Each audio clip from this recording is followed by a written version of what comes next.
우선은 첫 번째 소식부터 바로 만나보겠습니다.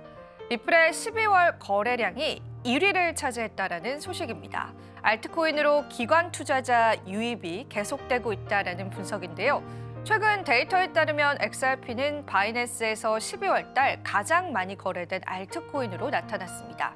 특히 바이낸스 선물 시장에서 XRP의 거래량은요, 1,166억 달러를 기록하면서 사상 최고치를 경신하기도 했습니다. 이 기간 동안 비트코인과 시장 전반이 높은 매도 압력을 받았지만 XRP는 회복세를 보이면서 주목을 받았다라는 분석입니다.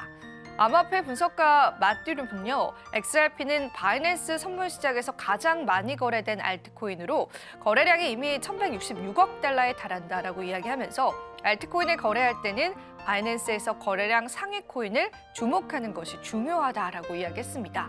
비트코인과 알트코인이 큰 폭으로 하락하는 가운데 XRP는 빠른 회복 가능성을 보인다고 평가하기도 했습니다. 12월 동안 바이낸스의 거래량은 시장 동향을 파악하는 주요 지표로 주목을 받죠. 바이낸스는 전 세계 최대 암호화폐 거래소로 주요 거래와 소매 거래자들의 활동이 시장에 큰 영향을 미칩니다. 특히 기관 투자자들의 유입이 XRP의 상승세를 견인했다라는 분석인데요. XRP는 3년 만에 최고가인 2.6달러까지 급등하면서 일시적으로 테더를 시가총액상으로 앞지르기도 했습니다. XRP의 시가총액은 1,300억 달러를 돌파하면서 거래량 증가와 함께 강세를 보이기도 했습니다. 기관 투자자들은 주로 국경 간 결제에서의 유용성, 미국 내 명확한 규제 기대감을 이유로 XRP에 자금을 집중시켰다라는 분석입니다. 계속되는 암호화폐 시장의 조정 국면에서도 수급적인 부분에서 리플의 눈에 띄는 방향성들이 현재 포착이 되고 있는데요. 하지만 또 우리가 속도와 방향에 관해서는 객관적인 지표로 여러분들이 다양하게 확인해 보시는 게 중요하실 것 같습니다. 자, 그럼 이어서 다음 소식도 바로 한번 만나보시죠. 네, 솔라나, 운명의 갈림길에 섰다라는 기술적인 분석이 나왔습니다. 솔라나 가격이 175달러의 주요 지지선을 시험하면서 시장의 중대한 분기점에 직면해 있다라는 분석인데요. 전문가들은 솔라나가 기술적 반등을 통해서 400달러를 향할 가능성을 제시하면서도 지지선 붕괴 시 추가 하락 위험을 경고하기도 했습니다. 암호화폐 전문 매체인 코인게이프에 따르면요. 솔라나는 11월 역대 최고가인 263달러를 기록한 이후에 약 15% 하락하면서 175달러의 지지선에 근접했습니다. 현재 녹화 기준으로 솔라나 가격은 185달러에서 소폭 하락한 상태이고요. 이는 시장의 전반적인 약세 흐름을 반영하고 있습니다. 솔라나 가격이 175달러 지지선을 유지하지 못한다면 170달러 이하로 추가 하락할 가능성이 있다는 분석인데요. 이는 매도 압력이 증가하고 시장 참여자들 간의 불안이 확산될 수 있음을 시사하기도 합니다. 반면에 매수세가 강화될 경우 솔라나의 가격은 200달러를 돌파하면서 263달러의 전고점을 다시 시험할 가능성이 있습니다. 이 경우에는 과거 주요 저항선을 기반으로 400달러 랠리가 현실화될 수 있다는 분석도 나옵니다. 특히나 이동평균 수렴확산지수 지표에서 히스토그램이 녹색으로 전환되고 신호선 위로 MACD 라인이 상승하는 등 기술적인 반등 신호가 현재 감지되고 있다고 합니다. 솔라나는 현재 175달러 지지선에서 상승 반전과 추가 하락의 갈림길에 서 있다는 분석인데요. 기술적 반등이 성공할 경우 400달러를 향한 새로운 랠리 가능성이 전망되지만요. 만약에 이 지지선이 붕괴될 경우 하락세가 심화될 위험도 있다라는 분석입니다. 투자자들은 시장의 명확한 신호를 기다리면서 신중한 접근이 필요해 보입니다. 자, 이어지는 소식도 바로 한번 살펴볼까요? 비트코인 최악의 시나리오가 나왔습니다. 가격적으로 한번 분석 이어가 보겠습니다. 암호화폐 전문 매체인 뉴스BTC에 따르면요. 비트코인 가격은 17일 10만 8,374달러로 사상 최고치를 기록한 이후 약 11% 하락하면서 현재 시간으로 23일 기준으로요. 9만 5천 달러 선에서 거래되고 있습니다. 유명한 분석가이죠. 렉트 캐피탈은요. 최근의 분석을 통해서 비트코인 최악의 시나리오와 관련된 전망을 제시하기도 했습니다. 렉트 캐피탈은 과거 비트코인의 가격 주기를 살펴보면 특정한 기간에 발생한 급격한 가격 조정을 강조했는데요.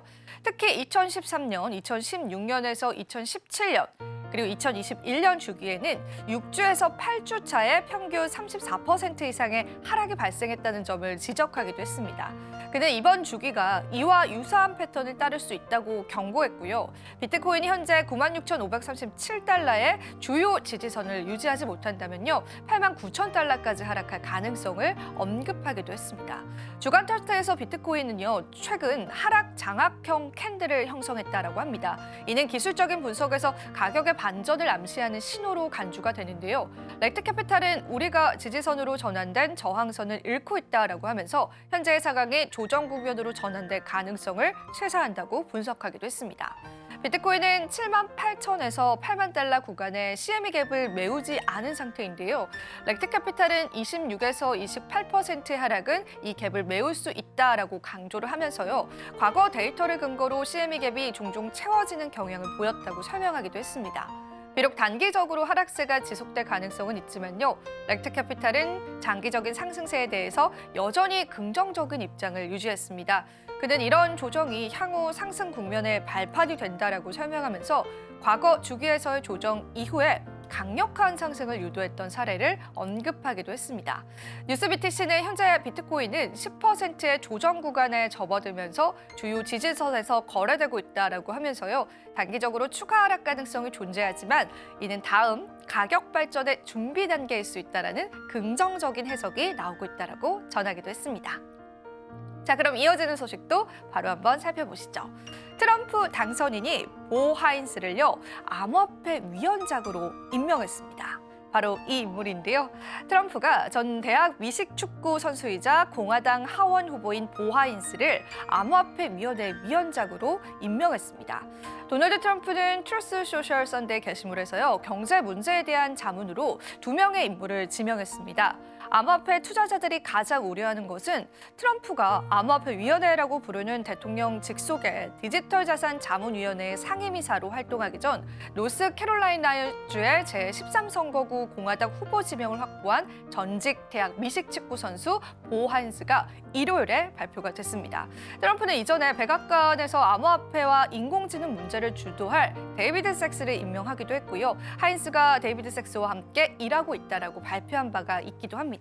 트럼프 대통령은요, 보는 새로운 역할에서 데이비드와 협력을 하면서 디지털 자산 분야의 혁신과 성장을 촉진하는 동시에 업계 리더들이 성공하는 데 필요한 자원을 확보할 것이다라고 이야기했습니다. 그들은 함께 이 산업이 번창할 수 있는 환경을 조성하고 우리나라 기술 발전의 초석으로 남을 것입니다. 라고도 이야기했는데요. 하인즈는 2022년 의회 선거에서 친암호화폐 PAC로부터 자금을 받았다고 이전에 보도된 바가 있습니다. 비즈니스 인사이더에 따르면 현재 불법 정치기부 공모 등의 혐의에 대해서 유죄를 인정한 후에 7년 6개월의 징역형을 선고받고 복역 중인 라이언 살라메, FTX 임원으로부터의 자금 일부가 전달되었다라는 소식도 전해졌습니다. 하인즈는요, 2024년 같은 선거구에 출마했지만 공화당 후보 지명을 얻지 못해서요, 14.4%의 득표율로 4위를 차지하기도 했습니다. 이후에 공화당 소속 에딕슨 맥도월은 전체 득표율에서 69.2%로 총선에서 이 선거구에서 승리했던 그러한 이력이 있습니다. 앞서서 트럼프는요, 일요일에 전 재무부 관리 스티븐 미란을 경제자문위원회 의장으로 임명하기도 했는데요. 금융규제는 과도하게 부담스럽고 또 은행이 경제에 최대한 많이 대출하는 것을 방지해야 한다라고 생각한다. 그리고 때때로 그것을 암호화폐 경제와 같은 분야의 혁신을 정말로 저해할 수 있다고 생각합니다라고 미라는 이야기하기도 했습니다. 이달 초 팟캐스트 비트코인 레이어와의 인터뷰에서 이 같은 의견을 이야기했다라고 합니다. 자, 이제 트럼프 인수위원회가 다양한 인물들을 지명하고 나섰는데 큰 틀에서 보자면은 보 하인스와 같이 암호화폐에 굉장히 우호적인 인물들이 현재 임명이 되고 있습니다.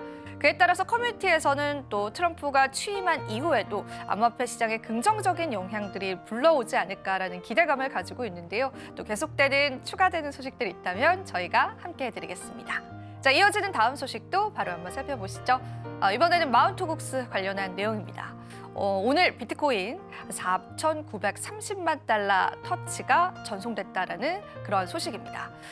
일단 지금 저희가 보여드린 자료에서 마운트곡스의 전송률을 보여드리고 있는데요. 마운트곡스는 예전에 거래소 해킹 문제로 폐쇄된 거래소인데 아직도 이 마운트곡스의 물량이 시장에 나올 수 있다는 분석이 나옵니다. 자세히 어떠한 내용인지 좀 살펴보겠습니다. 파산한 가상자산 거래소인 마운트곡스의 지갑으로 추정되는 주소가 오늘 저희 녹화 기준으로요. 약 716억 원 어치의 비트코인을 거래소로 전송한 것으로 나타났습니다. 23일 블록체인 분석 플랫폼 아캄 인텔리전스는 X를 통해서요. 마운트곡스는 오늘 오전 4,930만 달러 상당의 비트코인을 이체했다라고 하면서 이 중에 1,900만 달러치 비트코인은 신규 지갑 2곳으로 전송됐고 나머지 3,060만 달러의 비트코인은요. 새로운 지갑 주소로 이체됐다라고 분석하기도 했습니다. 아캄 인텔리전스는 마운트곡스는 현재 34억 5천만 달러 상당의 비트코인을 보유하고 있다라고 덧붙이기도 했습니다. 실제로 마운트곡스의 매도 물량이 시장에 굉장히 중요하게 여겨지기도 합니다. 급격하게 많은 물량을 만약에 거래소로 보낼 경우에 일시적인 매도 압력을 일으킬 수 있기 때문인데요. 하지만 그전에도 마운트곡스는 조금씩 이 많은 물량들을 거래소로 보내는 흐름을 보여오기도 했습니다. 하지만 가격에 영향력은 크게 미치지 않았는데 최근과 같은 조정장에서는 이러한 매도 압력들은 역시나 투자자들 사이에서는 어느 정도의 공포감으로 다가오는 것 같기는 합니다. 그래도 아직까지 이 마운트곡스의 물량으로 인한 시장에 큰 충격이 있었다라는 소식들은 없었기 때문에요. 우리가 또 앞으로 이와 관련한 데이터들은 계속 체크해 보시면 좋을 것 같습니다. 계속되는 마운트곡스의 매도 물량이 있다면 저희 또 코인 뉴스룸 통해서요. 여러분들과 함께 나눠보겠습니다. 자, 이어지는 다음 소식도 바로 한번 살펴보시죠. 마이크로 스트래티지가 나스닥 100 지수에 편입됐습니다. 세계에서 가장 많은 비트코인을 보유한 기업으로 알려져 있죠. 마이크로 스트래티지가 오늘 나스닥 100 지수에 공식적으로 편입된다라는 소식들 전해져 왔습니다. 23일 현지 시간으로 가상자산 전문 미디어인 비트코인 매거진은요. 마이크로 스트래티지는 이날 미국 기술주 중심의 나스닥 100 지수에 공식적으로 편입된다라고 전했습니다. 마이크로 스트래티지가 나스닥 100 지수에 편입되면요. 나스닥 100을 추종하는 대표 상장지수 펀드 ETF인 QQQ 등에 투자하는 기관과 개인 투자자들은요. 비트코인에 간접적으로 투자하는 효과를 누릴 수 있는 전망입니다. 한편 마이크로 스트래티지는 지난 16일을 기준으로요. 평단가 6만 1,725달러에 총 43만 9천 비트코인을 보유하고 있다는 분석도 나왔습니다.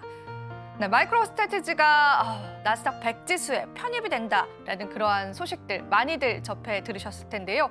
실제로 기관 투자자들은 이런 나스닥 100 지수를 추종하는 ETF에 투자하고 있기 때문에 사실상 마이크로 스트래티지를 투자하게 되고 그렇게 된다면 비트코인을 간접적으로 투자하게 되는 효과를 낳을 수 있다는 그런 분석들도 시장에 나왔습니다. 자, 그리고 최근 조정에서 마이크로 스트래티지가 또 한 번 비트코인을 추가 매수했다라는 소식도 전해졌는데요. 마이크로 스트래티지 그리고 마이클 세일러의 비트코인 사랑 여전히 이어져 가고 있다라고 같이 한번 살펴보시면 좋으실 것 같습니다. 자, 이어서 다음 소식도 바로 한번 살펴보시죠. 지난주에 디지털 자산 투자 상품에서 3억 달러가 순유입됐습니다. 하락세에도 자금 유입은 증가했다라는 분석입니다. 지난주에 디지털 자산 투자 상품에서 3억 800만 달러의 자금이 유입된 것으로 나타났습니다. 23일 가상자산 운용사인 코인쉐어스는요. 주간 디지털 자산 투자 상품 자금 흐름 보고서를 통해서 디지털 투자 상품은 지난주 3억 800만 달러가 유입됐다라고 하면서 디지털 자산 투자 펀드 같은 경우에는 19일, 20일 양일간 매파적인 FOMC의 영향을 받아서 10억 달러에 가까운 자금 유출이 있었지만 일주일을 전체로는 순유입을 기록했다라고 밝히기도 했습니다. 이 보고서에 따르면요, 최근에 시장이 조정을 받으면서 디지털 자산 상장 지수 상품의 운용 자산은 177억 달러 감소했다라고 하면서요. 이는 FOMC에서 발표한 점도표에 대한 투자자의 대응일 수 있다라고 분석하기도 했습니다. 앞서 미국의 중앙은행 페드는요. 12월 FOMC 회의에서 기준금리를 0.25%포인트 인하를 하면서요. 금리 전망을 담은 점도표를 통해서 내년 금리 인하폭을 종전 4회에서 2회로 대폭 내리기도 했습니다. 이어서 비트코인은 주중 자금 유출에도 불구하고 일주일 동안 총 3억 7,500만 달러의 순유입을 기록했다라고 하면서 리플이 880만 달러, 이더리움이 5,100만 달러 등은 추가로 자금이 유입됐다라고 덧붙이기도 했습니다. 저희가 관련한 자료들 가지고 왔는데요. 암호화폐가 다시금 조정 국면에 들어오면서 디지털 자산 상품 쪽에 관한 유출을 걱정하셨던 분들도 있을 것 같습니다. 하지만 아직까지는 일주일 기준으로는 순 유출이 아니라 순 유입이다라고 하는 점에서 암호화폐 시장에 관한 열기가 아직까지 사그라들었다라고 판단하기에는 조금 이르다는 분석들 나옵니다. 관련한 데이터 자료들 계속 체크를 해보시고요. 업데이트되는 자료도 있다면 또 여러분들과 함께 나눠보겠습니다. 자, 그럼 이어서 다음 뉴스 바로 한번 살펴보시죠. 비트코인의 미국 투자자 매수 압력이 감소했다라는 분석인데요. 크립토컨트의 기고자 맥디가 비트코인 코인베이스 프리미엄 같은 경우에는 마이너스 0.21까지 하락했다고 했습니다. 이는 바이낸스 투자자들에 비해서 미국 투자자들의 매수 압력이 일부 감소했다라는 의미인데요. 일반적으로 이런 현상은 강세 장기간 동안 일시적으로 발생했고 이를 틈탄 매수세가 촉발되기도 했다라고 전했습니다. 크립토컨트 기고자 다크포스트가 30일 기준 비트코인 장기 보유자 순 포지션 변화 지표가 마이너스 75만 비트코인으로 급감했지만 단기 보유자들의 매집으로 비트코인의 가격이 큰 폭으로 하락하지는 않았다라고도 분석했습니다. 현재 단기 보유자들의 SOPR 지표 같은 경우에는요, 1 미만으로 떨어졌는데요. 이는 STH들이 손실 상태로 보유를 시작했다라는 의미입니다. 이들은 비트코인을 손절하거나 가격이 더 떨어졌을 때 매수하기보다는 보유를 선택할 가능성이 높다라고 합니다. 그리고 이 단기 보유자의 수요 강세가 지속되고 장기 보유자의 수요가 중립 또는 플러스로 전환된다면 비트코인 가격에 긍정적인 영향을 줄 것이다라고 분석하기도 했습니다.